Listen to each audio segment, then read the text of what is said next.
Hello, everybody, and welcome back to a brand new episode of our NR2003 2021 NASCAR Cup Series season, the penultimate race of the year coming your way tonight from Martinsville Speedway here, as it is the most important race to date so far this season, the elimination race to decide the final four drivers that will compete for a championship next week here. Now, as it's 250 laps here today at Martinsville, 50 lap stages, stage 1, 50 laps, stage 2, 50 laps, stage 3, 150 laps. It will be a 2 pit stop at least. Final stage here in Martinsville. Jay, coming into this race tonight at the Paperclip, very close points battle after a lot of chaos last week. And now we come into one of the craziest races of the year. What do you expect here out of this final four grid tonight? I certainly expect the chaos to continue this week. I think we're going to see a lot more of what we had last week, and it might be on a much larger scale this week as well. I'm not too sure we're going to have that many cars running. Certainly not that many cars on the lead lap left when we end this race. Like you mentioned, this is the most important race of the season so far. So the intensity is going to be as high as it's ever been. Everybody here is going to be on the edge of their seats. All of these drivers know what's on the line, especially the ones in the playoffs, and especially those four below the cut line at the moment: Chase Elliott, Martin Truex Jr., William Byron, and Cole Custer. All of those four know what they have to do here. Two of them need to win. Two of them need to have extremely good races to get themselves inside the cut line. So these guys are going to be on it all race long, and they're going to look to put themselves up front immediately. Last week's winner, Joey Logano, who made a last lap pass on Eric Almirola to keep him from advancing to the Final Four, leads the way here in Martinsville as we are underway from the Paperclip. 250 laps here tonight in Martinsville. You look at the playoff grid, we will have live updates at the end of stage 1 and 2, and then we will try to keep you guys updated the best we can if it's still close in that third and final stage. But as it stands right now, Eric Almirola 40 points above the cut line. Larson Hamlin tied at 14 above Blaney, the last driver in, at 5 above Elliott, and Truex both 5 below. Byron, Custer, realistically must-win situations, with Byron being 33 out, Custer being 45 points below the cut line. Eric Almirola, really comfortable after a strong round so far. At Texas he ran well, at Kansas he ran well and was in position to win that race until a lap car actually got in his way on the final lap. Already actually see some rear end damage on that 10 of Almirola, but that's not going to really affect him. But 40 points above that cut line, he's in a comfortable spot. Do you think that he can just play it safe here tonight in Martinsville? I think it's comfortable for any track aside from maybe here or Talladega. In Martinsville, it is certainly not comfortable at all. If Eric Almirola gets wrecked out early and he winds up finishing dead last in this race or anywhere around 35th or below, he could be in a bad position as well. It's still not likely if he's able to at least get some stage points in stage 1, or at least make it to the end of stage 1, and some other drivers have already had issues, then he might be okay. But certainly 40 points is a lot more comfortable than any other driver on this grid. The next closest to him is 14 above, with Kyle Larson and Denny Hamlin both tied at 14. So he's in the most comfortable position of all these drivers, but again, still not guaranteed, still not locked in. He's got to do everything he can in this race to make sure that he gets locked in, maybe after these first two stages, so that way they won't have to worry about what happens in stage 3. You see Denny Hamlin right there. Not in a great spot right now. Neither is Ryan Blaney or William Byron, who has to win this race here in Martinsville. Chaos can kick off at any point in this race, and usually when the chaos starts, it does not end. So this is probably the cleanest racing we're going to have all night right here, and then as soon as something goes wrong, it's just going to continue all race along here. Now, as Kyle Larson side by side with Kevin Harvick. Now, fortunately for these drivers, that second lane is a possibility to make it work here at Martinsville on NR2003. And Jay would talk about Kyle Larson. What a season it has been for him. He's had his ups and downs. He's won a lot of races. He's been the second most wins on the season behind Denny Hamlin, as he makes a move there just about for the lead on Joey Logano. But in the playoffs, he's been strong. He's had a lot of speed, but he's had a lot of things go wrong, and we've seen that pretty much every round, including this round. Texas had something go wrong. Kansas, of course, he DNF'd due to a mechanical failure and now finds himself on 14 points above the cut line. What's his mindset coming into a track where he's not even known to be that good at? The mindset just has to be score every single point possible and make sure you don't get collected into somebody else's mess. And sitting in second place right now, that's almost the best place to be doing it. You almost don't want to be the leader when you have to go through lap traffic, because you're the one who has to force them to get out of the way. If you're in second place and you're close to the leader, you can just kind of follow what he does, and then you're also not back in the middle of the pack where if something happens, you get collected. So Larson is almost in the best place that he wants to be at the moment.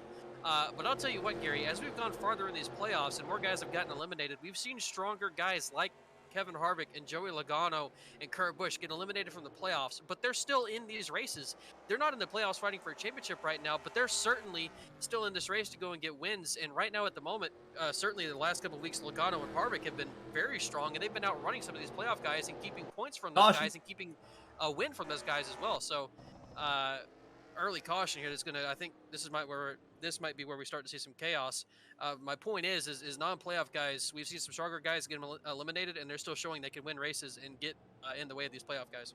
So caution out already on lap 10 of this race. It looked like a single car incident. We will get a look here as we already are having some interesting antics as the AI struggle to get onto the pit lane. I saw this in testing and yeah, it gets crazy, but somehow, some way, they actually don't really damage their cars because they're just kind of rubbing each other in the sides. So really fortunate that they actually don't severely damage their cars because that's going to be a common thing here tonight. But like I said, somehow they don't really damage them too much. So seeing these guys on the pit lane already, we know they can make it to the end of stage one, no problem without pitting, but they elect anyways to come in and take tires. And it looks like it might be a 4-tire call for everybody right here now, as it looks like the 5 car got his left sides jacked up before that 22, as it looks like he gets a better stop, but it's going to be Logano still winning that race out of the pit lane. So let's get a look there at what it brought out the first caution already here in just the first opening 10 laps in Martinsville.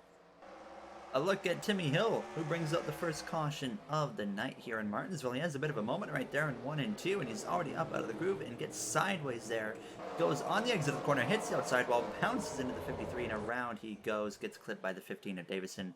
And that's all it takes to bring out the first caution of the day.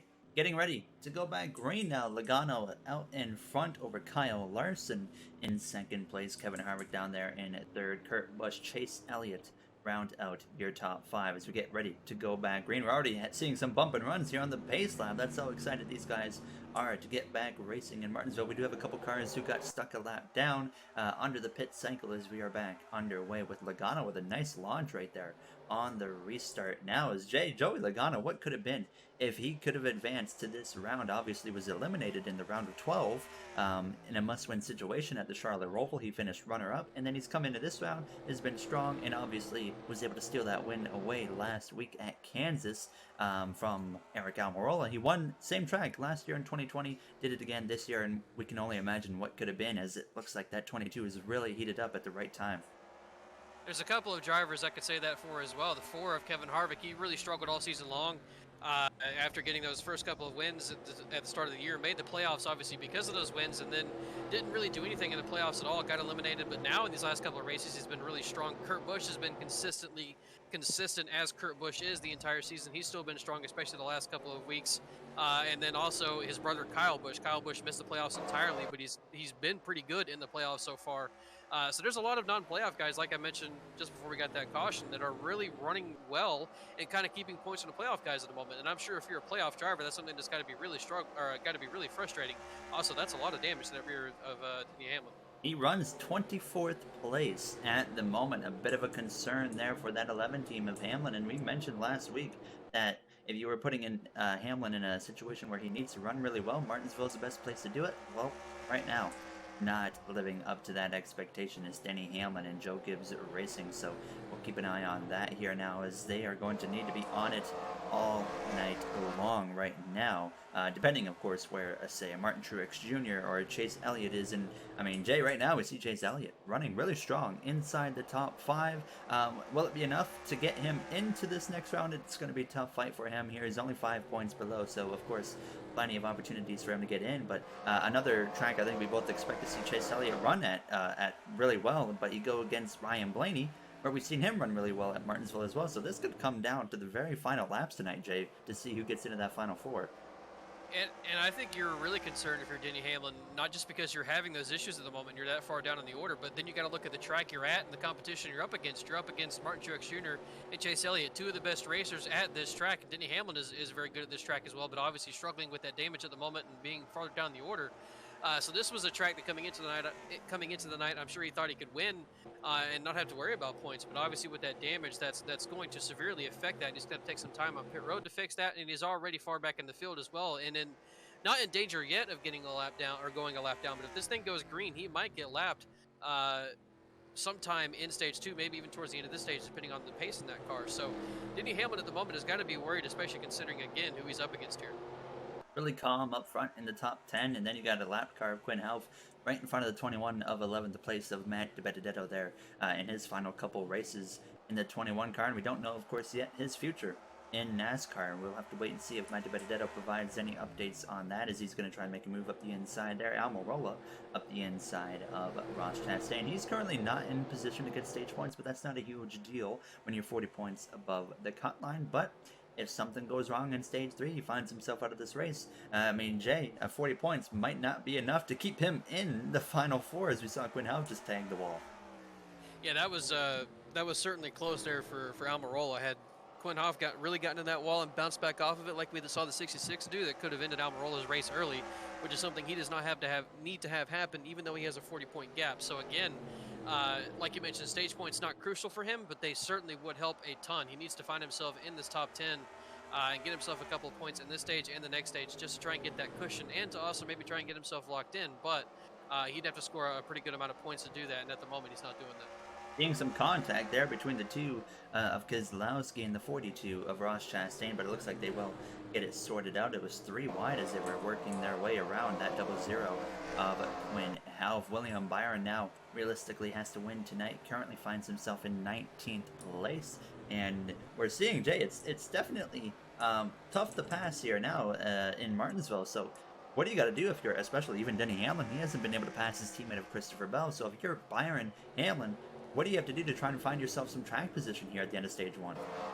I mean, it's Martinsville, right? You got those bumpers for a reason. You don't really need them for aerodynamics here. You might as well use them and move some people out of your way if you can't get around them. If you feel like you're faster than them and they're holding you up and you can't get around them, then you got to use that bumper, get a little bit physical, and move them out of your way. Sure, it's early in the race, but for a driver like William Byron, below the cut line at the moment and pretty far down in the field, pretty bad in track position, he needs to find himself up towards the front of this pack and get himself near stage points for stage 2. So he's got to start using that bumper if he feels like he has to get around people. AC Cole Custer right now running up inside the top 10. Then you got Ryan Blaney, DiBenedetto, Almirola there in 13th place is at 42, and Keselowski continuing to scrap it out. You can see that outside is a viable option here tonight. They can make momentum up there on the exit of these corners with that grip, so definitely an option there. And I think, Jay, that's at least going to be something that these guys look forward to, maybe when they're dealing with lap traffic. If you're like a Joey Logano, seeing that you at least don't have to be following on the inside at all times. Yeah, you can certainly make that outside work, and it'll definitely work towards the end of this race as well. I've seen it several times on NR where that outside can work more towards the end of the race. It can also work, like you mentioned, getting around lap cars or a car that just happens to be slower than you. So that outside can really work, but it is still not the preferred line. You really want to be on that inside line at all times, protecting that bottom and making sure no one can get to your inside. JC Bubba Wallace there in that 23-year 2021 Coca-Cola 600 winner from earlier this year. He made the playoffs alongside Trackhouse Racing's Daniel Suarez, who won at Pocono in that doubleheader weekend, but both of them failed to advance into that second round of 12 here in the playoffs. Denny Hamlin continuing to struggle in that number 11 car, still runs down in 24th place. Going to need a lot of help, and 24th tonight for Denny Hamlin, that's not going to advance him into the final 4, so they definitely need to find something, and they're not going to find it here in stage 1, obviously. Now less than 20 laps to go in this first and opening stage here now, as Almirola under pressure from that 2 of Keselowski. You got Mark Truex Jr. running 8th place right now, but Jay, we looked at that playoff grid, and right now, as it stands, with Elliott getting 6 points right here, he's going to be 1 point above the cut line. But then Blaney actually has 1 point, so it's going to be a tie right here. So these points, as it stands, going into stage 2, are going to be incredibly close, and this is just amping up the intensity for the rest of this night. Actually, with Denny Hamlin being so far back, Denny Hamlin's going to wind up being out, I believe, after this first stage. And Ryan Blaney and Chase Elliott will both be in. So at the moment, Denny Hamlin is in a very bad position and really needs to find himself some track position to make sure that he can at least get close to stage points in stage 2, if not score some. But with that damage on the back, again, he's going to have to take time on pit road at the end of this stage. And that's going to put him at a deficit further back in the field from already where he's at. So things are looking really bleak right now for Denny Hamlin. But the good thing for him is there is still a long way to go in this race. We certainly are not done with the crashing. I think we'll see some of these playoff drivers eventually end up in a crash. We'll see some chaos start happening. So Hamlin has every opportunity still to gain some positions. He's just got to make sure he doesn't get caught up in a crash himself, and make sure that he can stay on the track till the end of this race. Kyle Busch running in 6th place currently, has still yet to win this season. He actually, in Martinsville earlier this year, won a few stages, ran up front all race long, obviously, and ended up falling off towards the end of that race. But we'll see maybe if we can do the opposite here tonight and his second opportunity at this track and maybe pick it up towards the end of that race. Now, as Joey Logano right now, lights out over the field now. Kyle Larson comfortably in 2nd place, and Kyle Larson now, as we have just a little bit over 10 laps to go here in stage 1. We didn't even see Kyle Larson complete stage 1 last week in Kansas. He got within, I think it was about 5 laps to go in that first stage when we saw him have his mechanical fault, and just reliability, I think, for that 5 car has really been a big thing in this playoffs, and that could very well strike again tonight at any moment now, as we still have well over 200 laps remaining.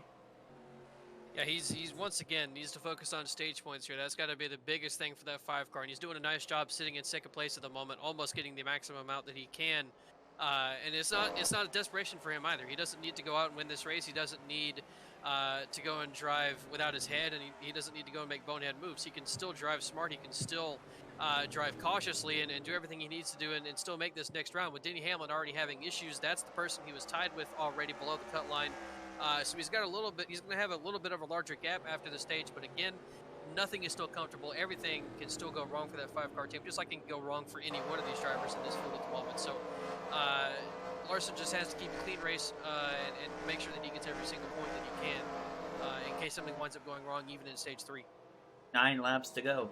In stage 1, Kyle Larson just below a second behind that number 22 of Joey Logano there as they went down this back straightaway into turn 3. You see the 20 car, the 11, going at it in the background there as Hamlin's been stuck behind his JGR teammate since the restart now, as Larson, he's able to hold about the same gap to Joey Logano, but not able to get any closer than about 9/10 of a second. Now, really calm up here inside the top 10. Jay, do you think that's more of a maybe a gentleman's agreement, saying everybody's kind of okay where they are? Let's just make it to the end of that first stage here before we race it out in stage 2? Yeah, I think that's possible. That's what their thought process is, because again, they don't want to wreck out this early, and so these drivers that are in position to get stage points right now, I think they're comfortable where they are. They don't need to gain any more positions. They don't need to make a mistake and wreck somebody else or wreck themselves. They can just kind of sit where they're at. Now, if you're somebody like Eric Almirola, though, you still want to move forward and get yourself in those playoff points, or in those stage points, sorry. And he's currently not doing that at the moment. He's a couple positions below that, and Ryan Blaney, our last guy in the points at the moment, he doesn't want to lose any positions either. So he might be doing a little bit of mirror driving at the moment to make sure that his Ford or his Penske Alliance teammate of Matt Benedetto doesn't get past him, or that 42 of Ross Chastain. Now, if you're Matt Benedetto, do you even care at this point about helping an alliance teammate if you know you're getting kicked out of that alliance next year? Yeah, I don't really think that that's something you care about, because if you're trying to save that ride with that team, maybe you care about it. If you think that other teams will pay attention to him doing that, you might try and help out Ryan Blaney here. But we're with 2 races left to go. I'm not sure he has anything concrete to come back to the Cup Series next year, and he's obviously not coming back to Penske next year. So he's got to race for himself. He's got to do everything he can for himself. He doesn't want to screw over Ryan Blaney, but he's certainly not going to go out of his way to pay him any favors either. So De Benedetto really needs to try and race for himself these last 2 races.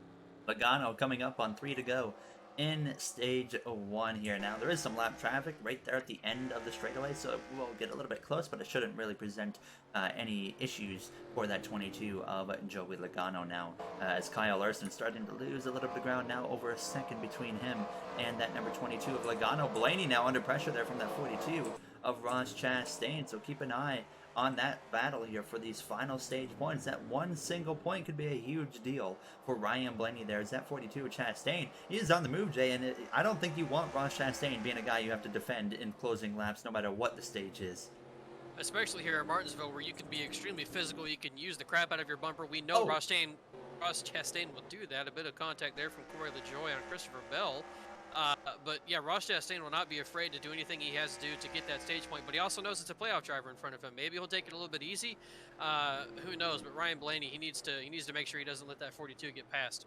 White flag in the air. In stage one, Blaney holding on. Now Chastain under attack there from that 42, or from that 21, sorry.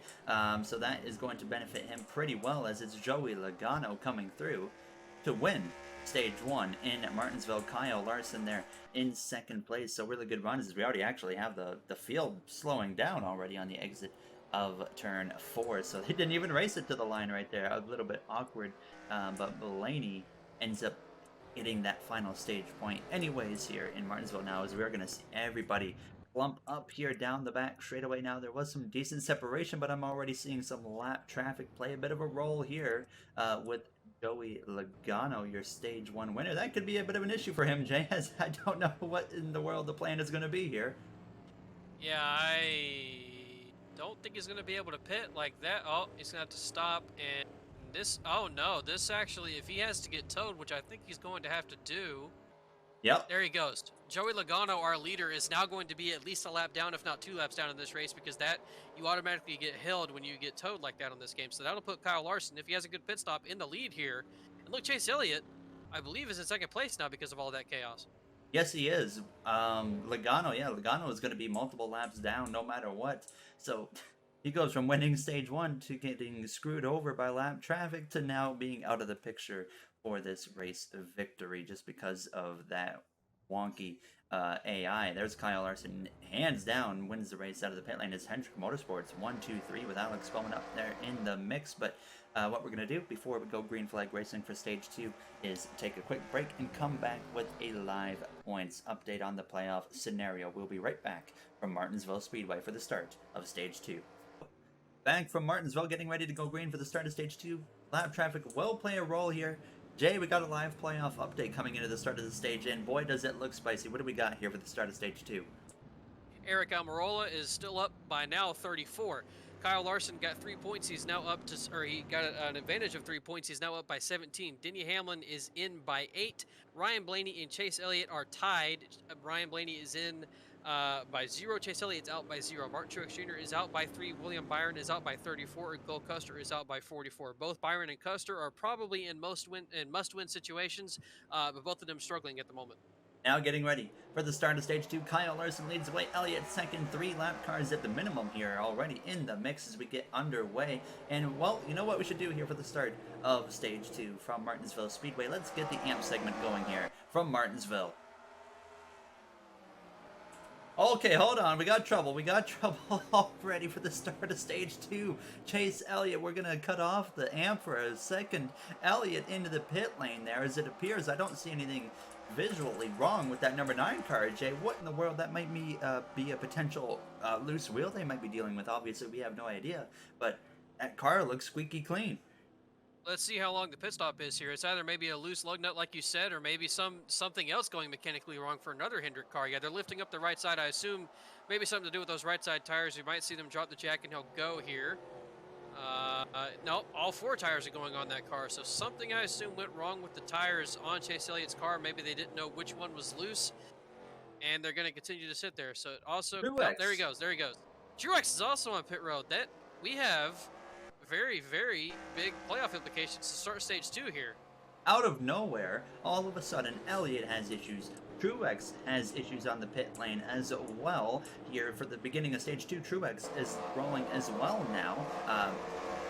Big moments right there, obviously, because Elliott did so much work there on stage 1 to just get tied with Blaney. Truex was 3 below, so now, Jay, they're going to have to rely on Ryan Blaney having an issue, and if Blaney has an issue, once again, all of a sudden, everything just opens right back up, and Blaney, of course, not having a great run right now, but at this point, you got to think the mindset for him is now just survive. And I believe both of those drivers, both Chase Elliott and Martin Truex Jr., are going to be 2 laps down, and even though they are very good here at Martinsville, 2 laps in on NR is almost 3 laps down for Truex. Yeah.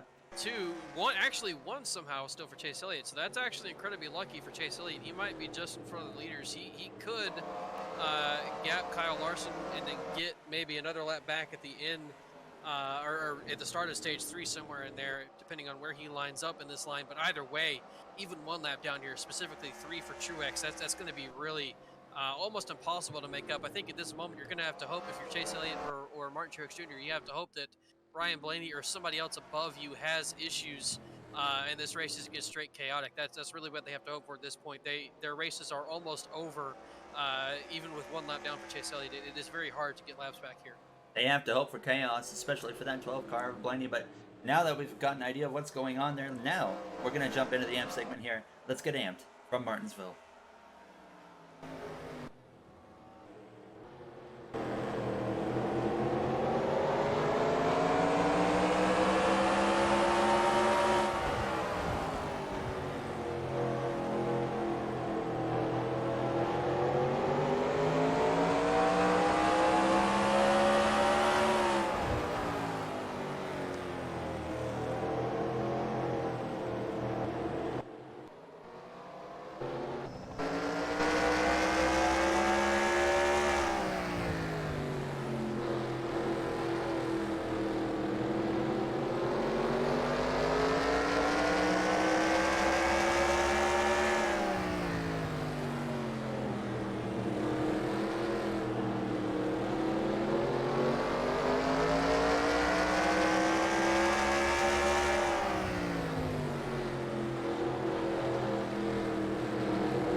There you have the amp segment here from Martinsville Speedway. Just a little bit over 30 laps to go in stage 2, where we saw a lot of chaos kick off right off the bat. Not in terms of crashes and cautions, but in terms of just pitting with Martin Truex Jr.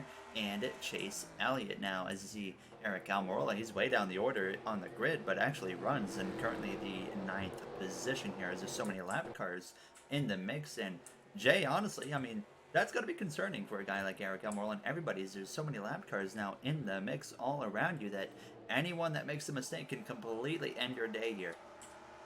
When it was already also so hard to pass as well, if you're somebody like William Byron, who you were just showing there, who needs to make up every single position possible, and Denny Hamlin, those two have to be concerned about that as well, because it's extremely hard to pass, lap car or not. It's very hard to pass around here. And also, again, like you mentioned, you know, you have lap cars around, you have cars all around you at any time that can also cause something to happen, and you can get involved in a wreck you had nothing to do with. So a lot of these drivers, I'm sure, are thinking about that at this moment, and now talking with their crews and their spotters about where these cars are running, who's in front of them, who's behind them, and where they are currently in the playoffs as well. If you're a guy like Ryan Blaney, who's now having to watch what Chase Elliott and Martin Truex Jr. do, those two, by the way, are going to be put in really bad situations if cars do not start wrecking. If Chase Elliott and Martin Truex Jr.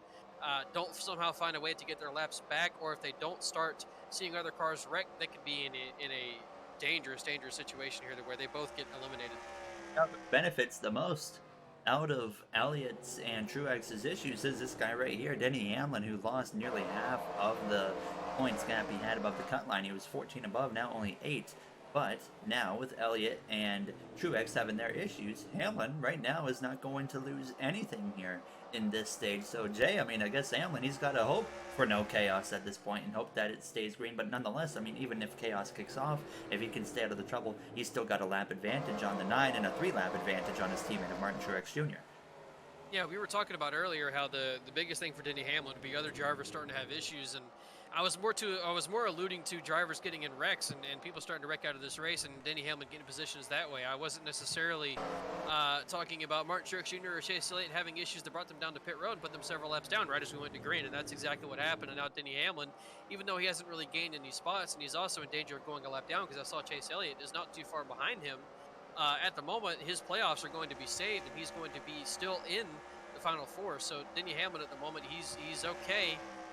But again, a lot of damage on that car. Front end damage now too for Denny Hamlin. He's not able to make up many positions. Still has to be concerning for him, because I believe he might be the last one in.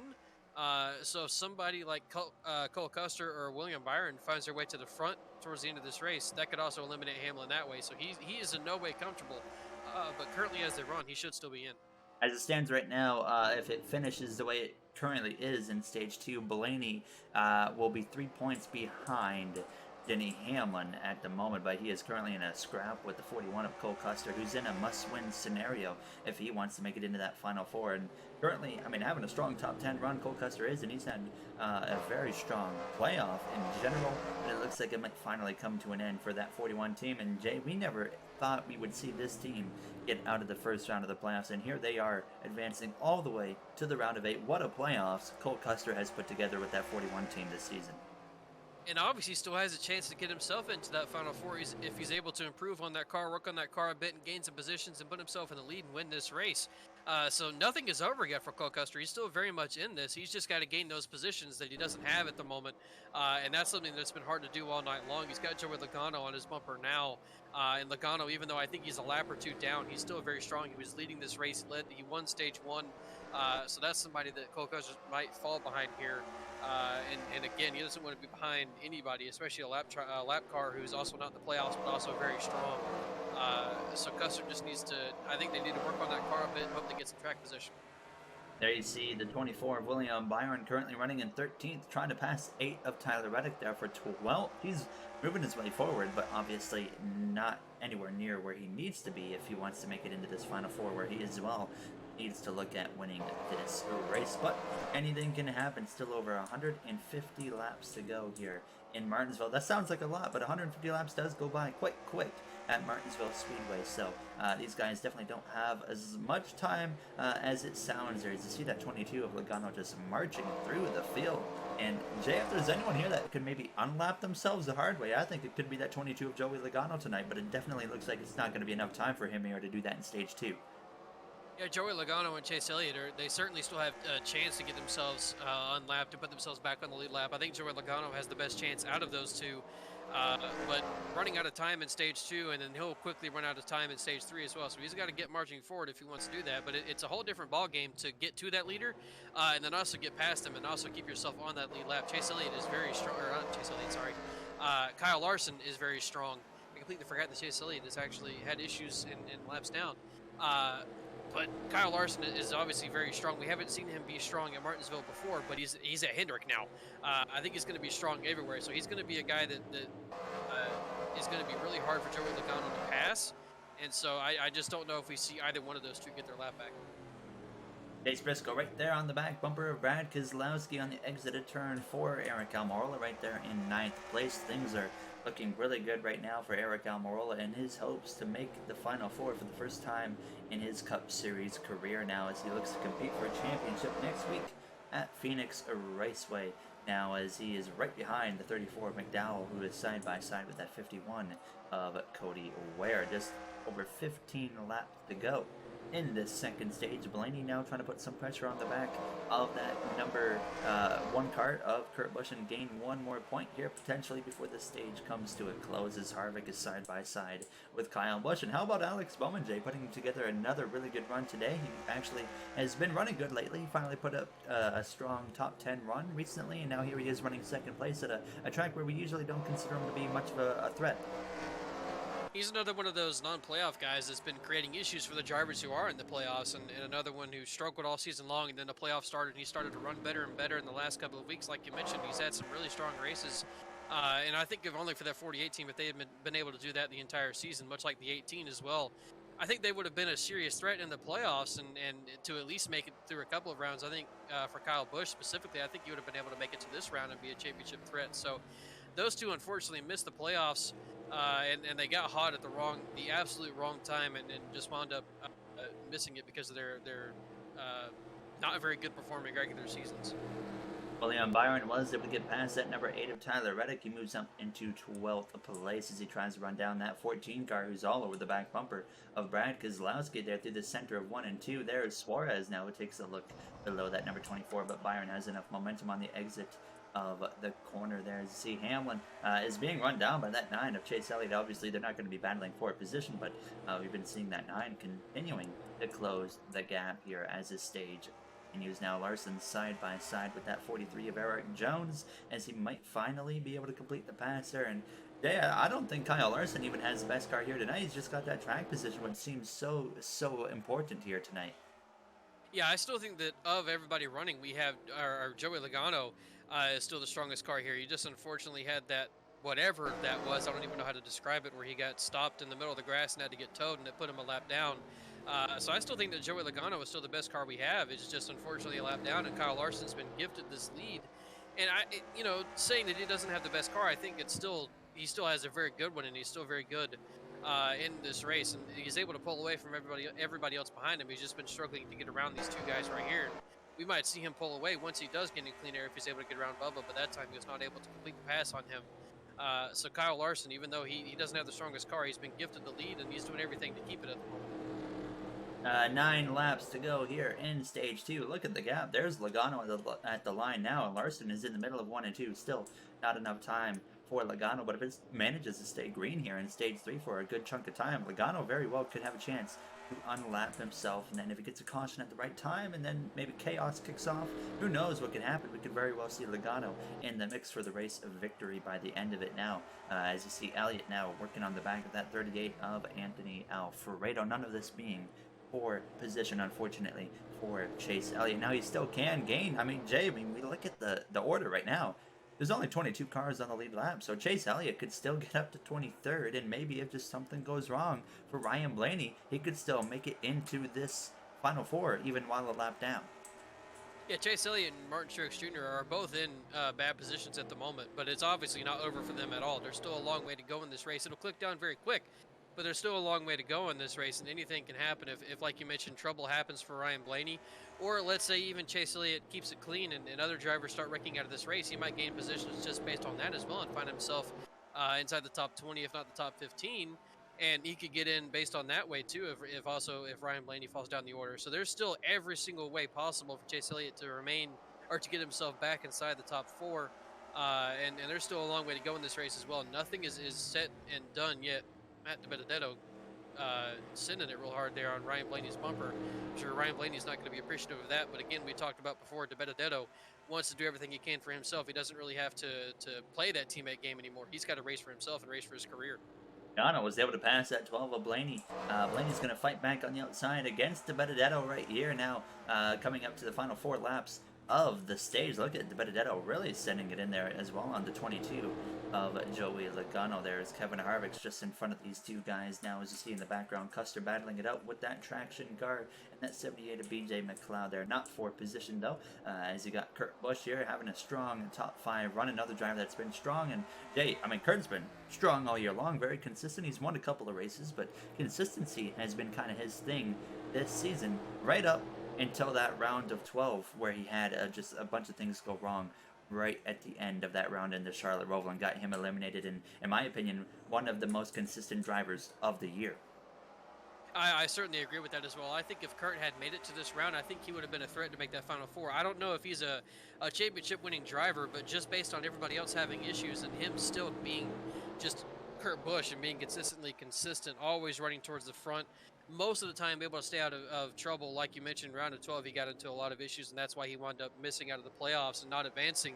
But had he went into this round, I think he would have been a contender for that Final Four. Again, I'm not sure if he's a championship-winning driver, but if things happen at Phoenix and all of the other 3 drivers had issues and he wound up escaping them all, he could be a champion. So that's why still anything can happen in these playoffs, and nothing is guaranteed, even for a guy like Eric Almirola, who's 40 points above. A guy like Kyle Larson, who went into last week, I'm not sure of the exact number, but he had a very big lead, and he had that issue at Kansas last week, and he also had the issue at Texas, and he comes into this race only 14 points above, but obviously at the moment doing everything that he needs to do, leading this race, also getting a lot of stage points. Kyle Larson at the moment, putting himself in a great spot. And wins stage 2, as Bubba Wallace is just barely able to hang on to the lead lap as the caution comes out. So your stage 2 winner of Kyle Larson. I mean, look at playoff drivers in general, not a lot of them here in the top 10. So calculations for us are going to be easy to run through here. We'll of course have an update going into stage 3, and it's going to be more spread out than we anticipated due to the 9 and the 19's issues, but you know, there could be issues brewing right here now. But stage 3 of course has a lot of potential chaos on the way. Jay still 150 laps, and we know, as we see the 8 of Tyler Reddick get dumped in typical NR2003 fashion, but we know 150 laps at Martinsville, there is plenty of time for a ton of chaos. I still don't think even Eric Almirola is completely safe yet. Yeah, none of these drivers I think feel safe at all. We're through two stages, but we're now down to the third and final stage, the most important one of the race. All these drivers aren't going to be giving any kind of breaks like they have been, or like they, not like they have been all night. Anyways, this Martinsville, you got to do what you got to do here. And Truex, I just noticed getting a little bit of damage there on that slowdown in turn two there. But yeah, all these drivers now, this is where it's going to be the most intense of this entire race. Everybody's going to be going for here. No breaks are going to be given. I think we're going to see the intensity ramp up here, and we might start to see some crashes now. So Kyle Larson, your stage 2 winner, doing everything right so far here tonight in Martinsville. We're going to go for a quick break. Come back here for the start of stage 3, where we'll have a live points update coming your way here from Martinsville. Back from Martinsville, getting ready to go green for the start of stage 3. Kyle Larson, your stage 2 winner, out in front. Jay, we've made some updates to that playoff grid here at the end of stage 2. What are we looking at here for this final stage before the final 4 grid gets set? Eric Almirola is now in by 36. Kyle Larson is in by 27. Denny Hamlin is in by 8. Ryan Blaney is in by 4. Chase Elliott is out by 4. Martin Truex Jr. is out by 7. William Byron is out by 38. You might as well call that a must-win situation, and then Cole Custer is in a must-win situation. So those two now know officially what they have to do. Cole Custer is in the best position of those two to get a win. So now just below 150 laps to go here in this round of 8 at Martinsville Speedway. Now, we look at a driver like Denny Hamlin. So Elliott, right now, he might be only out by 4, or Blaney's in by 4, but as they run, it really is actually even more spread out than that. Like Truex is only 7 points below coming into the stage, but as they run now with stage 3 underway, Truex is more like 35 to almost 40 points below the cut line. So that's just something to keep in mind, as you see Denny Hamlin right there in 19th place. And Day, I mean, very out of character night for Denny Hamlin, but he has been given probably the most luck possible with both that 19 and 9 having their issues. But there is still a way for Chase Elliott specifically to get on that lead lap. So Hamlin right now looks comfortable, but he's definitely probably the one that's not in the clear yet. He's still not comfortable either because, again, at the moment he's in, but all something has to do is go wrong for him as well. And then all of a sudden he's right back out of this playoff picture. So he might be in at the moment, but there's nothing comfortable at all. He's not going to be comfortable until that checkered flag flies, until he is done with this race. And you know, we're in stage 3 now. We're in the final stage of these playoffs to get yourself to that championship race. All of these drivers now are going to be picking up the most intensity possible. And we're also at Martinsville, a track where just intensity and tensions are high. So I think that we're not done seeing any wrecking yet. And I don't even think we've really started seeing the wrecking yet. We've seen a few incidents, but I don't think that's anything that we're going to see to end this race. I think that we are going to start seeing a lot of drivers go at it, and it can potentially create a couple big wrecks. Multiple rounds of pit stops will be underway here in stage 3. That be under caution or under green flag conditions. We are yet to know the answer to that, but we know that they, well, at least require 2 pit stops at the minimum. Almirola with a big send right there into turn 3 of the inside of Ryan Blaney. Jay, I mean, Almirola only needs 4 points or so to lock himself in, unless we have just some odd winner like a William Byron. Then it still becomes a point race for him. But if we don't have a new winner that's below the cut line, he only needs 4 points to lock himself in. So what's the mindset for him? Is he just trying to stay out of trouble at this point? Yeah, you really have to just stay out of trouble. If you put yourself in a situation where you're wrecked and out of this race, I think that he'd still be okay even if he wound up wrecking. Obviously not guaranteed, but with so many other drivers having issues already, or a couple of the other playoff drivers having issues already, I think that Almirola would be all right. But again, not safe at all. So anything could still happen. If he winds up wrecking out of this race and then say Cole Custer or William Byron goes up there and wins this race, he could potentially find himself out. So again, not comfortable at all for Almirola, not comfortable for any one of these playoff drivers. So they have to do everything they can in a situation that they're in. Like if you're Cole Custer or William Byron, you have to go win, but you don't want to wind up wrecking yourself. And if you're Eric Almirola, you don't need to win, but you also don't want to wind up being in a wreck either, because you're in a pretty good position. So all these drivers know the situation they're in, but ultimately we don't know anything that's going to happen yet. They could still wind up making a mistake. Anybody can make a mistake. Anybody can be collected up in any wreck anywhere at this track. And pit road could also become an issue as well. We've yet to see green flag pit stops. I think that we could see something happen with those as well. We've already seen there's issues under caution with getting onto pit road, so that's another thing to think about as well. These guys have not seen green flag pit stops yet. Kyle Larson still out in front over Kyle Busch. I mentioned earlier, Kyle Busch led a lot of this race earlier in the season, and here he is in stage 3. Same track, running just as strong here now as he could light up at the right time, as he does not want to ever go winless in his Cup Series career, and he is right now at risk of doing his first ever winless season with just 2 races remaining here. Now, I mean, Jay, if you're Kyle Larson, I don't even think Kyle Busch, I mean, I don't think he cares about the playoff situation. He doesn't want to be winless this year. He would do anything to put that car in victory lane, which could be his final chance this year to put that car in victory lane. Yeah, he most certainly would. And I think if you're Kyle Larson at the moment, if you see that 18 catch you, you're going to feel it out a little bit and see how aggressive he is. If he's all over your back bumper and wants to peek in every corner, peek to your inside and all over you and looking like he wants to move you out of his way, then you might just say, all right, you take it, buddy, go ahead. I don't want to get wrecked. Because Larson, again, 27 points above the cut line, not comfortable at all if he winds up wrecked. So I think that Larson might look at the bigger picture and maybe move out of his way if he feels like he has to in order to save his season. But Larson's also a race car driver. He doesn't want to give up a win. He wants to win badly too. So he you know, it's a fine balance of how you control those two things of wanting to win, but also not wanting to ultimately ruin your season and the ultimate goal of winning that championship. Tom out here in Martinsville at the paperclip currently now as Busch continues to try and run down that number 5 Valvoline Chevrolet Camaro driven by Kyle Larson. He's been unbelievably strong this season here in that number 5 car. As him, Hamlin, of course, been the 2 strongest guys all year long. Elliott's been up there, but as of right now, it looks like Chase Elliott will get eliminated here in the round of 8. As he is running out of time and needs to hope that if there is going to be chaos, it needs to kick off pretty soon here in Martinsville. But as of right now, not a whole lot of action. Everyone's just kind of taking it easy at this point here in the race. Now, what we're going to do from Martinsville, actually, while it's really nice and calm, we don't know what's coming, so we're going to take a quick break, and we'll be back here in a few moments' time from Martinsville. Back from Martinsville, Kyle Larson still leads over Kyle Busch by about the same margin as they are closing in on lap traffic, which will sure to be something that spices things up here, hopefully now, as the playoff grid looking the same with Almirola, Larson, Hamlin, Blaney still your top 4, Elliott out, Truex out, Byron and Custer as well below that cut line here. As we continue to see pretty clean racing, Jay, up inside about the top 15 or so now, as these guys really aren't forcing any issues, and it's starting to get a little scrappy here towards the back. But I'm sure once these leaders start to deal with lap traffic, knowing how hard it is to pass, I think we could see some true chaos start to kick off.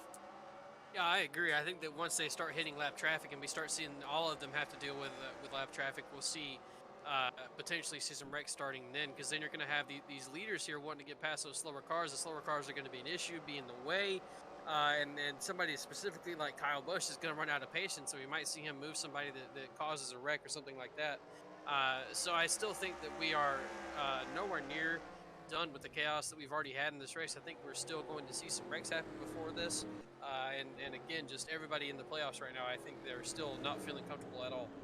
Chase Elliott trying to move his way forward now as he's trying to make a pass on BJ McLeod there for the 28th position here in Martinsville now. Not enough right there, though. He's right on his back bumper, but not going to be able to pull off a move to his inside. You see the gap between Larson and a lap of traffic. So these guys can do approximately 60 or so laps on a field run, so we will be coming up on pit stops within about 20 laps or so, maybe just a little bit less here in Martinsville. So that's another thing is, Jay, we know we get 2 of these at least, unless we have some cautions, of course. But green flag pit stops, we've seen drivers actually, like Kyle Larson specifically, have races come to an end because of green flag pit stops this season. So that's going to present another scenario where we could see a lot of playoff drama kick off here tonight. And we've yet to see these drivers do green flag pit stops in this race. We've seen under caution how going to pit road can be an issue, and I think they follow that same exact line for pit road under green as well. So I think that if we have any drivers too wide here, or if Larson's trying to fight through traffic but also needs to pit at the same time and he's side by side with someone, that could also create something to happen. Any one of these leaders next to a car could create something like that. So it'll be really curious to see how these drivers handle getting to pit road and how these AI work around it. But yeah, pit road is another thing I think that could really create some chaos here.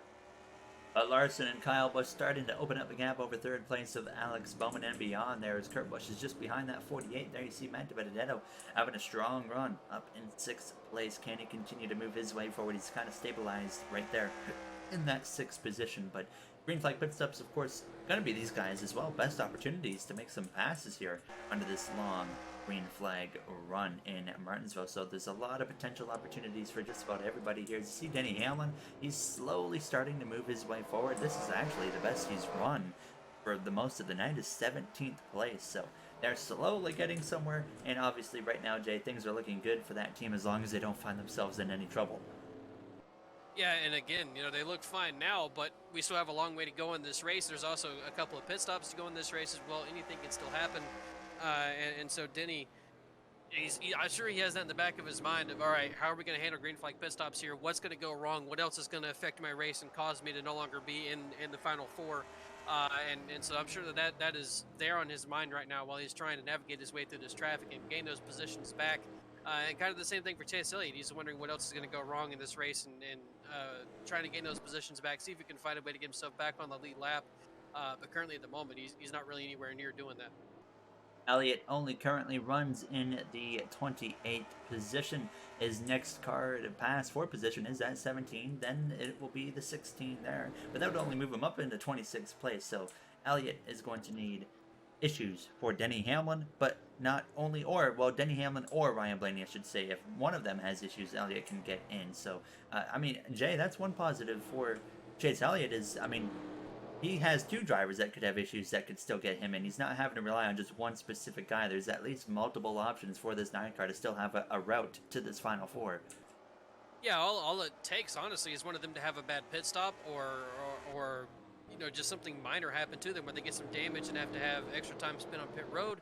Something small just like that is only 1 lap down, and you lose laps so quickly here at Martinsville that any small thing that happened to either Hamlin or Blaney could put Chase Elliott back in a really good position. He's also got the advantage of only being 1 lap down, and there's still lots of time left to go in this race. If we start seeing other cars wreck, he could gain positions that way too, but still ultimately would wind up need Denny Hamlin or Ryan Blaney to lose positions. That is ultimately what has to happen for Chase Elliott to get himself back in the final 4. Pit stop there for the 37 of Ryan Preece. That might have been an unscheduled pit stop as Kyle Larson is to the back of some lap traffic of the 66 of Timmy Hill and now is going to look to the inside of that number 66. And this is where things are going to really get challenging for Kyle Larson now, as we know how hard it is to pass. And that's as well, Jay, going to open up the door for Kyle Busch and as well as a bunch of drivers to get right to that back of Kyle Larson here. And now it could just turn into anybody's game at this point here to go for this win. But from there, where do you go? If you're Kyle Busch and you're behind Kyle Larson now, who's struggling with traffic, where do you go aside from using that bumper? And do you really want to use that bumper on a playoff driver who's in the lead of this race with still so much time to go? Maybe if you're coming to the final lap, and you know if you dump Larson or move Larson out of the way, he's not going to lose out on the playoffs, then maybe you're super aggressive. But at the same time, it's also Kyle Busch. He wants to go and win everything. He wants to be leading laps. He wants to run up front. So who knows what's really going through Kyle Busch's head at the moment, and we'll have to see here how much room he's willing to give Kyle Larson. Larson now engulfed in lap traffic here as he's got the 37 to his outside who just came in and put 4 fresh tires on. So we know that 37 right now is going to be probably the fastest car on the track. Alex Bowman under pressure there as you see Matt Benedetto now trying to make a pass on the number 4 of Kevin Harvick. Cole Custer running in 7th place right here. I mean, Jay Custer in a must-win situation. I mean, he is still close enough to the lead to where he could find himself maybe in a situation where they play maybe some strategy on the pit lane, and that could get him up into the lead as we just saw some contact with the 48 and the 1. That's not the first time I've seen that happen in the last couple laps. Ever since these leaders have started struggling with lap cars, I've seen a couple of those guys send turn 1 a little bit hard and have to go to the outside. I saw Bowman do it earlier. He didn't make any contact, but that was why he was in that outside line, and then obviously Kurt Busch doing that. But to go back to the 41, you were mentioning him playing some strategy. I think that's ultimately what that team has to look at. They need to get on pit road a couple of laps early. I think we're seeing at the moment with that 37, he's not able to really make any ground because he's stuck behind that 66, but when he was by himself, he caught Kyle Larson incredibly easy.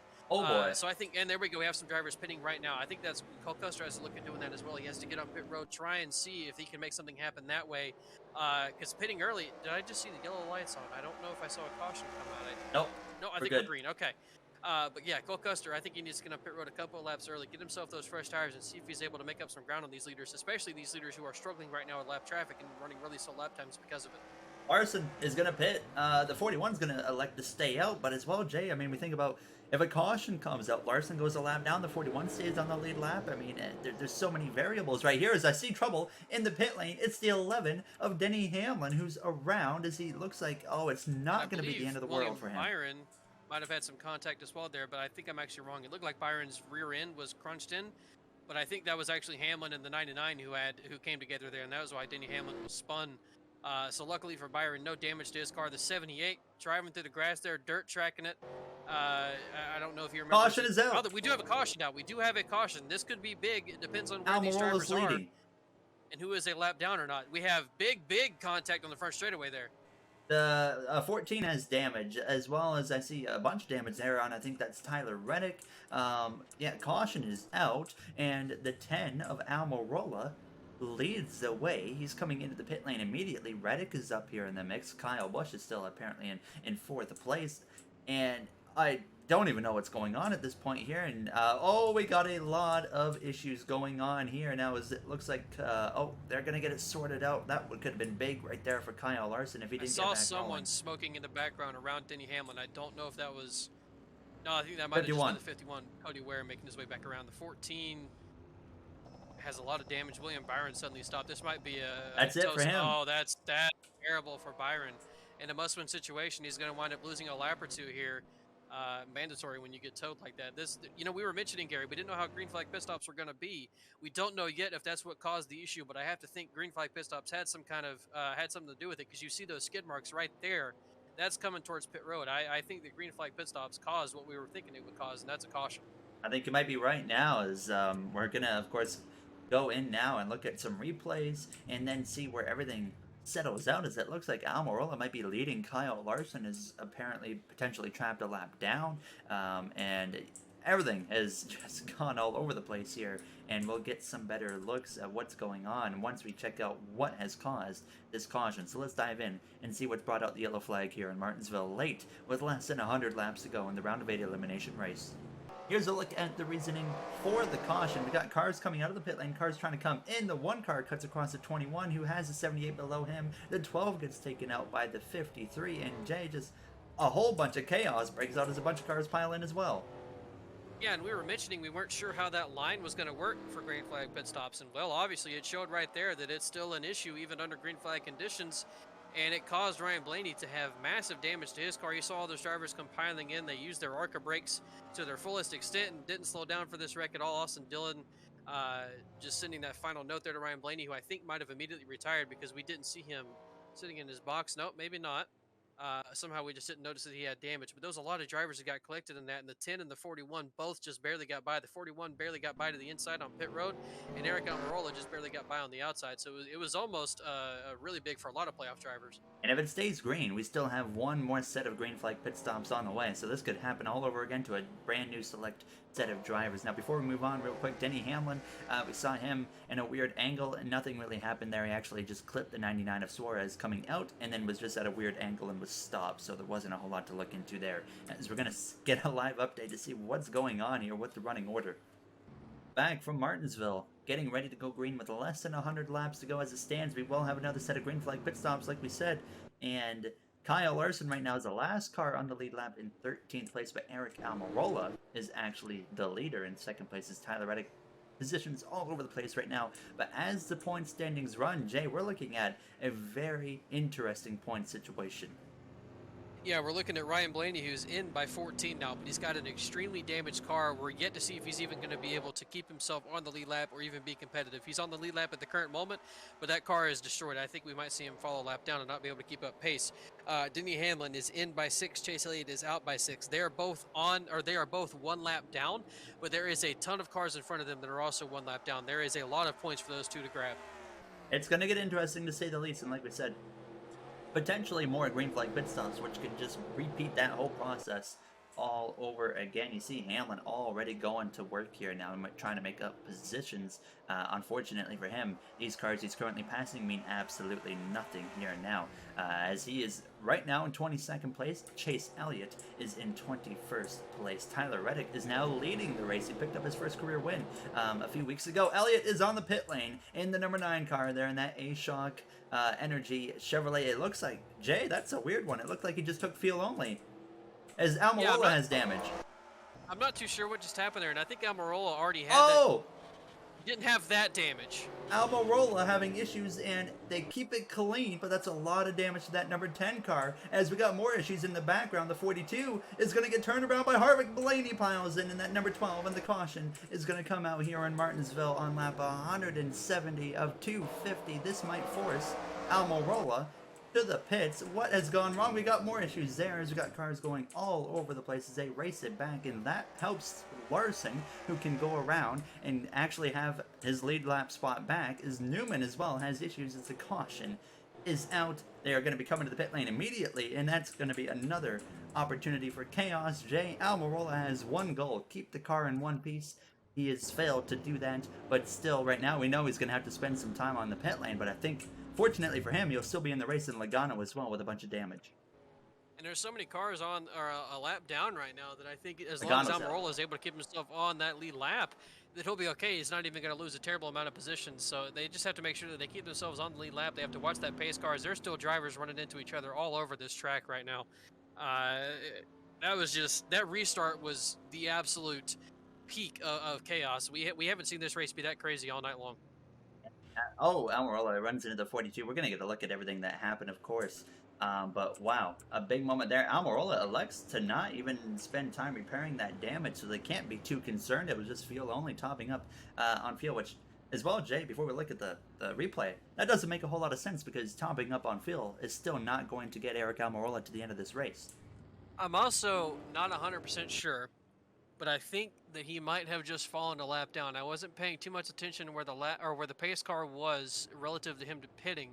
But normally when you see a car stop like this, it's because they have to let the entire field by and get back a lap down. So we'll have to keep an eye on that and see where Eric Almirola's situation is. Again, he's got a ton of points. He's got a very big gap, and there's also a lot of cars one lap down. He can still gain some positions, but there's also a lot of damage to his car, and there's also still a long way to go. We still have just less than 80 laps to go. So Almirola has to make sure he has to keep his car clean until the end of this race. Elliott now 2 laps down as we saw him pit. So he's going to need, once again, some more help. But we're going to take a look at the replays again, see what happened, and then we will see what's going on with that 10 specifically of Eric Almirola. Right now it shows him in 12th, but that still seems to be changing. So let's get a look at what just brought out another caution here from Martinsville. Here's a look at what happened. Eric Almirola kicked things off. First of all, he has damage on the right side, and then we're going to see him try to make a pit stop right here, dive to the pit lane, and Alfredo's there, and it gets slammed by Alfredo. Jay, I mean, I think just a bit of just not enough awareness from him there as everything kicks off behind them. Yeah, we've seen that be an issue so far in a caution. We've seen it one time with the green flag pit stops, and then that time Eric Almirola probably needing to pit because of that damage, and it creates this entire thing right here. He gets a lot of damage himself, and then it creates a lot of other guys 3 wide behind him.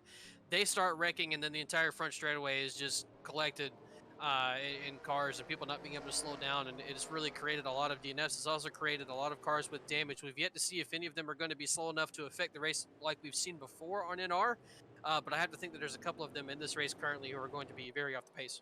Blaney got a piece of it with the front bumper, but surprisingly didn't damage the car. A big break for him there as Logano is out of this race, one of the fastest cars tonight, as we're going to see what everything looks like now as we get ready for another restart.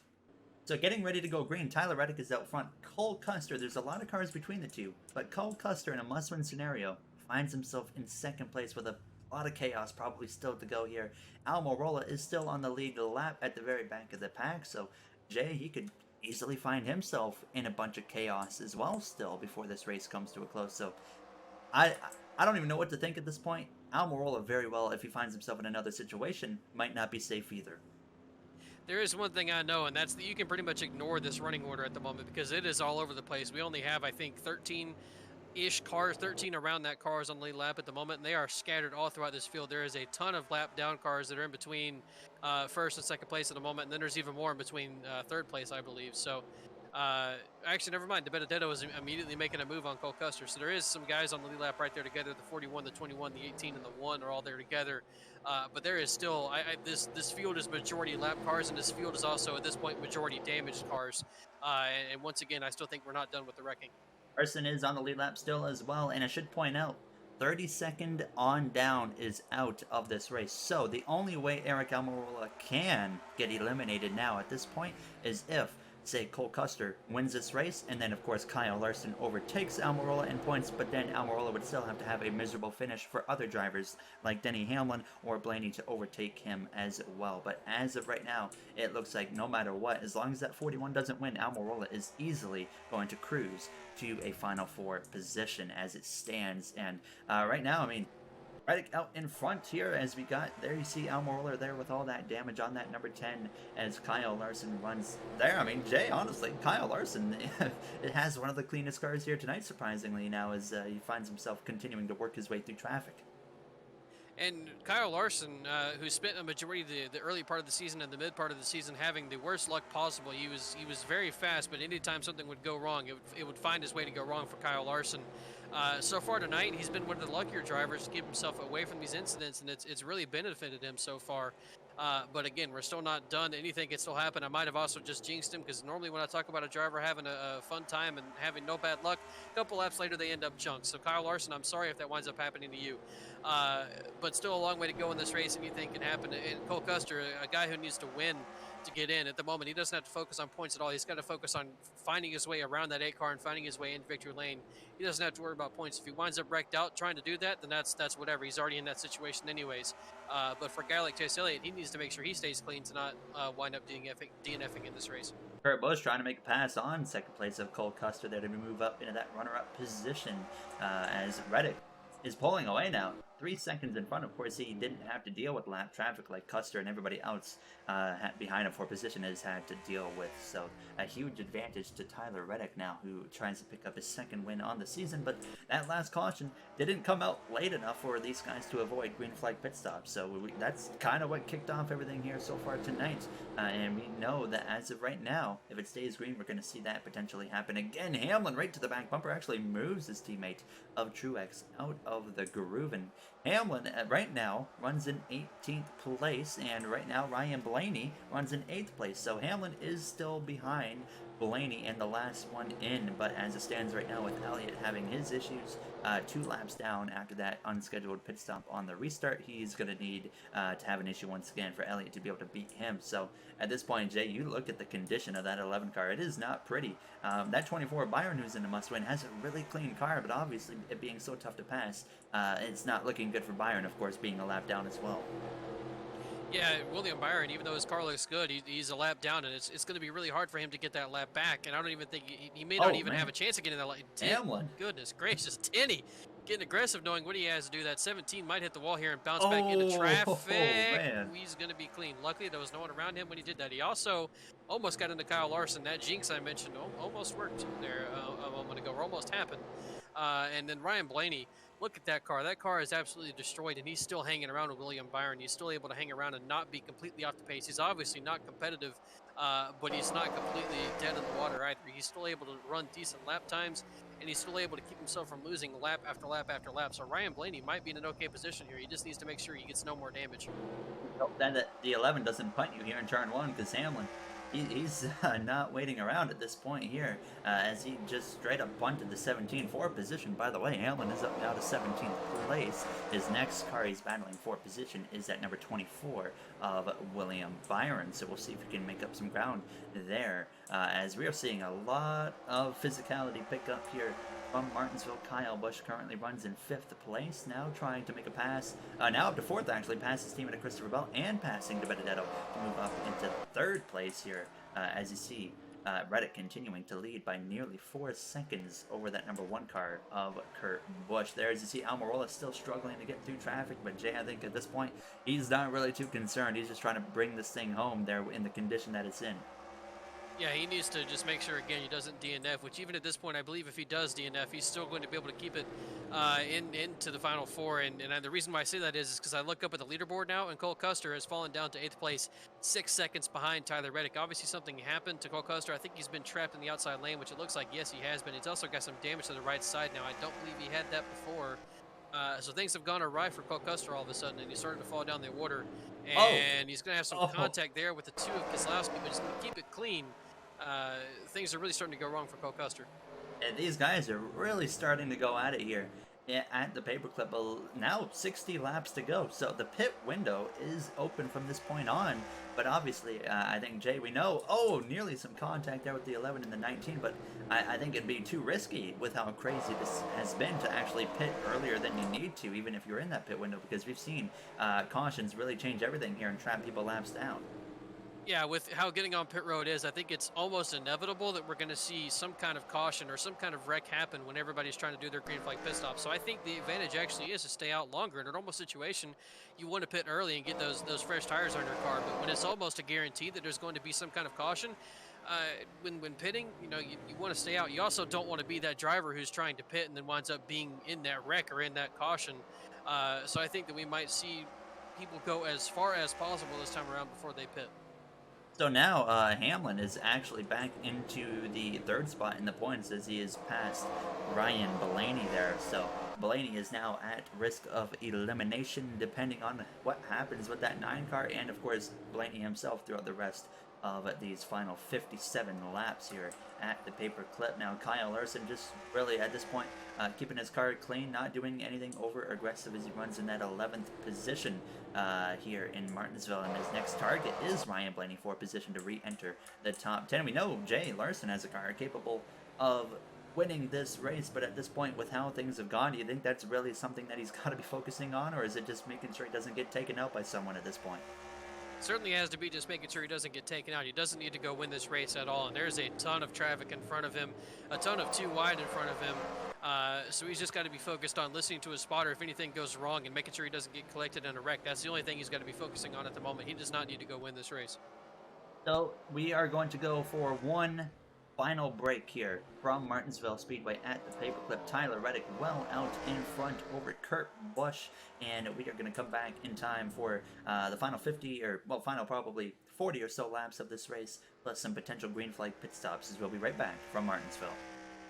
Back from Martinsville, Tyler Reddick still out in front of the pack here with 40 laps to go from Martinsville Speedway. He is 2.9 seconds ahead of that number 1 car, Kurt Busch. These two were running in the same order earlier this year at Richmond, but it ended up being Kurt Busch on pit strategy who was able to actually get the best of Tyler Reddick and win that race. And that race made the difference of if Tyler Reddick made the playoffs or not, because Reddick, of course, ended up missing the Cup Series playoffs this year as he tries to hold on for his second Cup Series win and second in the playoffs since they have started. Now, see Cole Custer continuing to struggle, falling down the order all the way now down to P11, as his teammate of Eric Almirola is even closing in on him pretty quick here in these closing stages of this race. Now, Jay, we know that there is still green flag pit stops on the way, so I almost look at that as a potential guaranteed caution potentially now, but it's now down to who's going to be the one finding themselves in the chaos. So I mean, I feel like nobody's safe. It's just going to be almost like a random draw kind of thing at this point. Yeah, I also have to agree. I think that we are going to see one more caution, and it is going to happen on the green flag pit stops. I think we'll see more chaos kick off there, and like you mentioned, it's all a question of who it's going to be and who's going to wind up pitting early and getting themselves trapped a lap down, and who's going to stay out and maybe wind up getting themselves back on the lead lap, like a Kyle Larson or like a Chase Elliott getting a lap back. So it'll be interesting to see when the caution falls and who gets collected in it, because I really do think that we're going to see one more caution that way, and then from then on, from that caution there, here we have green flag pit stop starting here. We're going to have them all back together again, and the last time that we saw them get back together like that, we saw a caution happen again. Chase Elliott almost got involved there in another incident. I don't think the caution's out. 0. Oh yes, no, it is. Caution. Oh yes, it is. Yes, it is. So here we go. Green flag pit stops didn't even really get started that time. Yeah, Quinn Houff, for some reason, was stopped dead on the track in the racing groove, and somehow it didn't turn into chaos there, as we saw the 37 hit the wall, but that was it.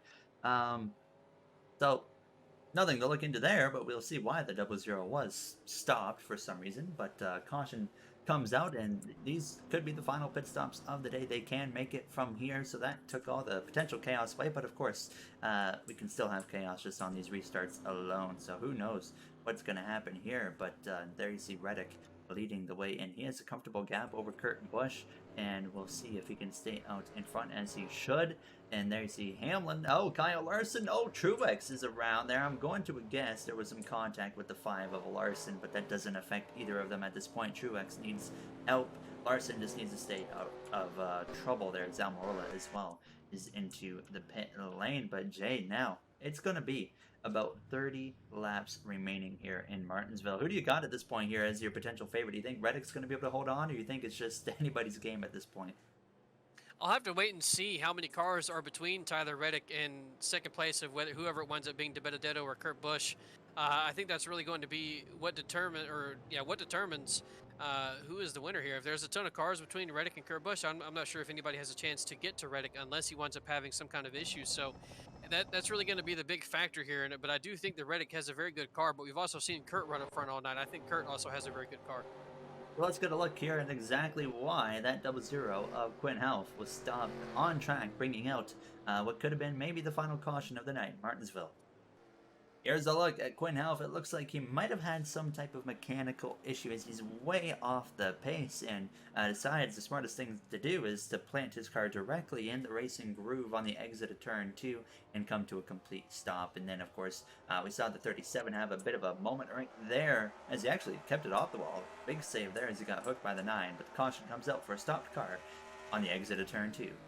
Getting ready to go green. It'll be 30 laps of racing to go, which is a very short amount of time in Martinsville. Tyler Reddick still leading. There's 2 cars between him and second place of Kurt Busch, so we'll keep an eye on those 2 drivers. As it stands, the playoff grid, there's going to have to be a lot more chaos for some of these guys like Hamlin or Almirola or Kyle Larson for anything to shift at this point, because all the guys below the cut line are multiple laps down, other than William Byron, who's 1 down. So Cole Custer is still on the lead lap, but obviously in a must-win outside of the top 10. So as of right now, it will be Eric Almirola, Kyle Larson, Denny Hamlin, and Ryan Blaney, your final 4. But we'll have to wait and see if any more chaos strikes as the green flag is back up. 30 laps to go. Jay, I mean, the goal is simple now for these guys. They know they don't have to pit again, so they can just go all out here from this point on.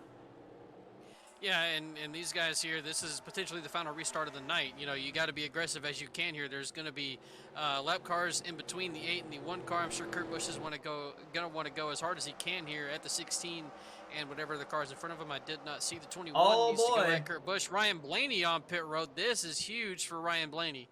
Ryan Blaney came into the stage 4 points above Chase Elliott. So that's what we got to keep an eye on right there, is him and that 9 of Elliott is now. That's going to open the door potentially. It's just field only for the 12. So he's going to go 1 lap down, and Elliott is still... Elliott's out of the race. Chase Elliott's out of the race in the 9 car. A gearbox failure, as that must have been just very recent now. So Blaney's okay, and now... At this point, I think pretty much, unless Cole Custer has some way of winning this race, which looks unlikely, the final 4 grid has been pretty much set by that moment right there with that 9 car being out, Jay. Yeah, I think that Cole Custer is really our last chance here to make something happen. Obviously, Truex as well is still in this race, but he's still multiple laps down. Yeah, he's still 3 laps down, hasn't been able to gain a single lap back from his earlier pit stop in this race. So Truex effectively is not a contender either at this current moment. So really, that's heartbreaking for Chase Elliott. I'm not too sure when that gearbox happened, but that's just a terrible way to end it. He had a chance there with Ryan Blaney pitting. He also had a chance because he was still very fast, very competitive in this race with so many other cars on the same lap as him. And something obviously mechanically went wrong with that team. Mechanical failures have bit Hendrick Motorsports over the last several races. And unfortunately for Chase Elliott, he had one in this race that's going to end his season. I think it was just moments before the 12 had come into the pit lane, because I saw his number still moving down the order as I noticed it there. So a big hit to Chase Elliott there in that number 9 car, as he will be eliminated from the playoffs, missing the final 4. He put up a good run in stage 1, but everything went wrong from stage 2 throughout the rest of the night now, as you see Reddick struggling there to get past that 37 of Ryan Breeze. There's Kurt Busch there, but just not gaining anything now as Alex Bowman battles with that number 21 of Matt Benedetto for that third spot. Now as Harvick, Keselowski, Kyle Busch just behind them. Kyle Larson here runs in that ninth spot, and Colt Custer in the top 10 now. As I mean, Jay, at this point, I mean, I don't even think there's anything that 41 team can do other than hope for just somehow everybody in front of them to get wrecked at this point, because pit strategy obviously out the window at this point. He's been able to find his way back into the top 10, but the top 10 does nothing for Cole Custer. He's got to be in that first position, and there is so many cars between him and the leader at the moment. There's also so much time. He's 5 seconds back of Tyler Reddick, and without a lot of cautions here, I don't think there's any way he gets back up to Tyler Reddick. He would need a lot of things to happen in order to be able to get up there to that lead, and I just don't foresee any of them happening. There you see the amount of cars between Reddick and Kurt Busch. It's 2 cars now, but those are going to be 2 very tough passes for Kurt Busch to complete now. So Reddick, I mean, sitting pretty good here with 20 laps to go once they come back to the line this time by. Now as the 12 goes way up the track there for a second, actually stays in the second groove, but there you see the 16 of Kaz Gralla right there in front of that 48 of Alex Bowman. He's been running strong all night long. And honestly, Jay, I think this might be one of the best races all year long that Alex Bowman has put together in this 48 car. We've seen him time and time again this season either just not have the speed, or he's had the speed late, or had the speed early and just not been around the entire race. And I think the last 2 weeks now he's been able to have that speed the entire time. Looks good. So in a way, that's a positive for that 41 team. They finally seem to maybe have gotten their mojo back and built up a little bit of momentum. Obviously, a new car next season, so I don't know how much that's going to matter. But it just might be a confidence level for that entire team in general that they need to have going into next season with the new car. So that's a good thing, I think, for Bowman, and he's still in contention technically for a win here tonight. But there is a lot of cars between him and Tyler Reddick, and he's also got to get past Kurt Busch, who's once again been extremely strong tonight. So I think the win might be out of the picture here for Bowman, but a nice top 5 run is really good for that team. Closing in on 17 laps to go, which at Martinsville takes just a matter of a few minutes just about here. So it is going to be interesting to see if Kurt Busch can find anything now as the 12 of Blaney tries to put on some pressure. The 42 of Ross Chastain actually way off the pace, so they will catch him potentially before this race comes to a close, and that maybe could cause an opportunity for the 8 to really get held up and maybe have an opportunity for Kurt Busch to get up here in the mix. Now as you see the 23 of Bubba Wallace to the inside there of that number 12 of Ryan Blaney. I mean, what an adventure Jay Ryan Blaney has been on today. I mean, look at that car. It doesn't look good. We just saw him pit, and after all that chaos, and the same for Hamlin, they're still, as of right now, unless that 41 somehow wins, they'll both find themselves here in that Final Four after very eventful days for those 2 drivers. This is Martinsville. This is what we've been talking about the entire time leading up to this race and in this race, is anything could happen. And even if you have an absolutely destroyed car like Ryan Blaney has at the moment, you can still go through and put yourself into the championship 4, and that's exactly what Blaney's done. He used that points, it was small, but he used that points advantage that he had, and has kept himself inside and around the playoff picture. And then obviously Chase Elliott having the things go wrong for him, Martin Truex Jr. having those things go wrong for him, it has helped out Ryan Blaney. And even though he has an absolutely mangled car that would not be even anywhere near competitive on any other track, he's able to still run decent lap times and also keep his championship hopes alive.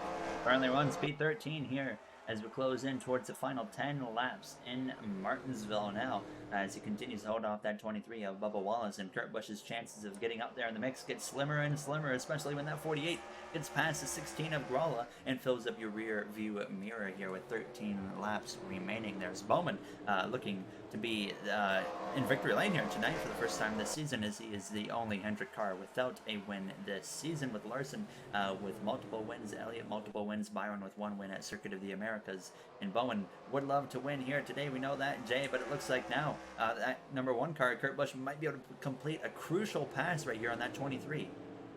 He's also been able to keep himself a lot closer to Tyler Reddick than I thought he would. I think that 37 is really playing a big disadvantage to Tyler Reddick at the moment, and it's helping Kurt Busch out. He's going to maybe be able to get past Bubba Wallace here, and then also maybe Ryan Blaney, who has, again, a damaged car, but he's also still running pretty decent as well. And I noticed just ahead of these leaders here, there's the 42. They are going to indeed catch him.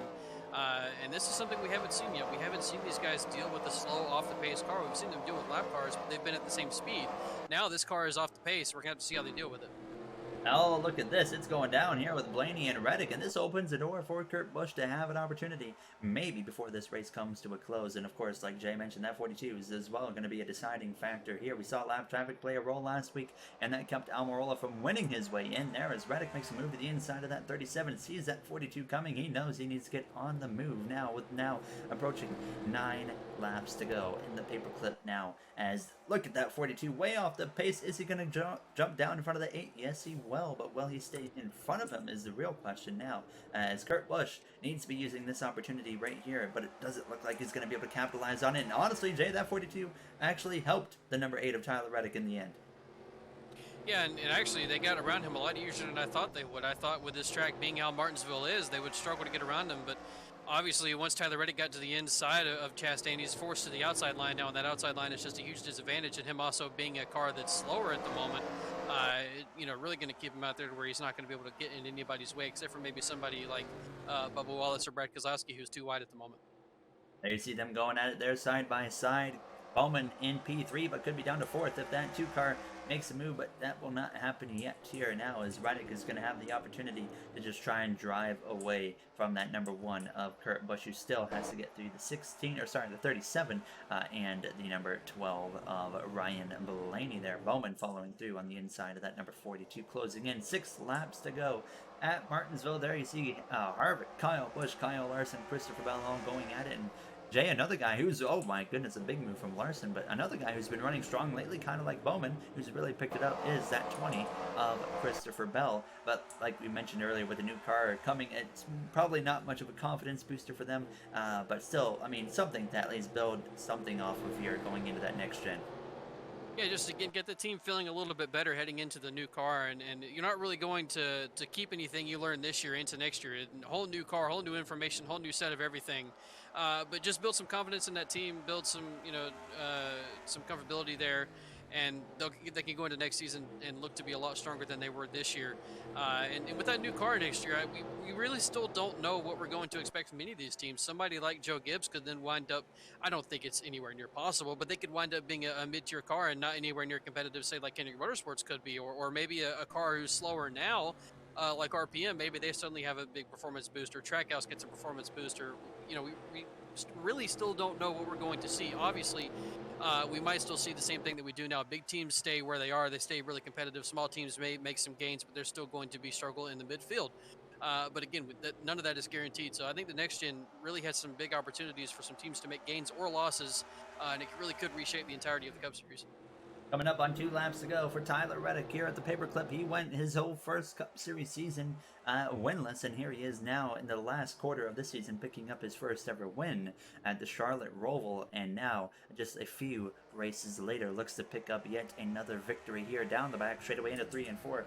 Kurt Busch was able to pass that number 37. Obviously, nowhere near enough time to run down that 8 of Reddick. It's going to be white flag in the air. What a journey it has been for 249 laps here from Martinsville, where we saw many playoff drivers run into issues. But at the end of the day, the playoff grid will remain the same with Eric Almirola, Denny Hamlin, Kyle Larson, and Ryan Blaney. They will all advance into the Final Four here tonight in Martinsville, as it's Tyler Reddick out of turn 4 coming through to win his second Cup Series race of his career. In Martinsville Speedway now, as I think there was maybe a little bit of trouble there as they were coming to the line. I couldn't tell. I thought I saw some smoke, but it looks all clean as Reddick picks up the victory. Jay, what a race. It was very calm at times. It got very chaotic at times, but overall, there was always something going on, I think, here tonight in Martinsville. And at the end, surprisingly, somehow that Final Four did not change from last week.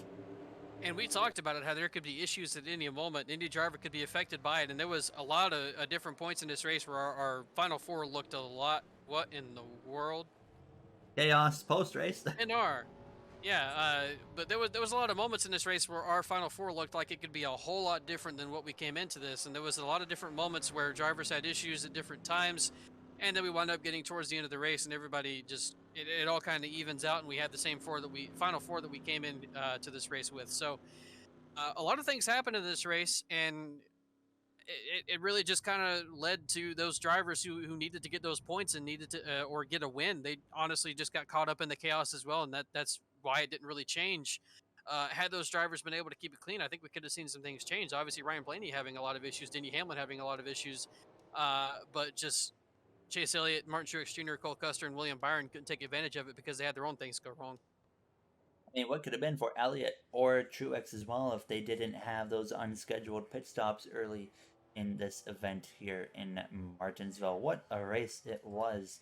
Like we said, Eric Almirola, probably the big surprise to make the Final Four, but it's going to be Almirola, Denny Hamlin, Kyle Larson, as well as Ryan Blaney going for a championship next week. Jay, before we call it an episode, we have somehow, after a crazy playoff, the top two drivers at least are still going to be in the Final Four, and that's Denny Hamlin and Kyle Larson. They both had their moments where it looked like they could have been eliminated, but they battled through and still made it out of the Final Four. Who do you think is going to be the top guy in Phoenix? I think that I think it's going to come down to Kyle Larson and Denny Hamlin. I don't know if I can specifically say either one has an advantage, though. Both drivers obviously very good. They've been very strong this season. And when I look at Phoenix, I think it's a good track for both of those drivers. But I'm going to ultimately, I think I'll go with Kyle Larson just because he's been the stronger driver all season long. And I think he's going to go and shine at Phoenix and keep up that momentum that he's had all season long. But it's really surprising to me that we did not see Truex make the Final Four. I thought after all that momentum he had, all that stuff he did to get himself into the playoffs, and then through all of those rounds to this round of 8, I think it's kind of disappointing to not see him make that Final Four because had he made it, I think we would have had really 3 strong guys going at it. Obviously, all 4 of them are strong drivers that did make it. Eric Almirola, Ryan Blaney, Kyle Larson, Denny Hamlin. All of those 4 are very good drivers. They're in that championship for a reason. But I think that Kyle Larson and Denny Hamlin are really the 2 best of the season. I'm going to say I think Ryan Blaney is going to be my pick to actually win the title. I think back to Phoenix earlier this season in our NR2003, Blaney dominated that race, but actually lost on the very final lap in a photo finish to his teammate of Joey Logano. But if they can bring that pace back, I think Blaney could be the champion. And what a upset that would be. Of course, he's been strong all year long, but we haven't looked at anybody other than Denny Hamlin or Kyle Larson or maybe a Truex, who of course lit up at the end of this year. But that does it for us here tonight at Martinsville Speedway. What a journey it has been through 9 races of the playoffs and just 1 episode this whole year remains next week at Phoenix Raceway for a title between Eric Almirola, Kyle Larson, Denny Hamlin, and Ryan Blaney. That is it for us. If you guys enjoyed, you know what to do, and we will see you guys next week for the season finale and championship race. Have a great day, everybody.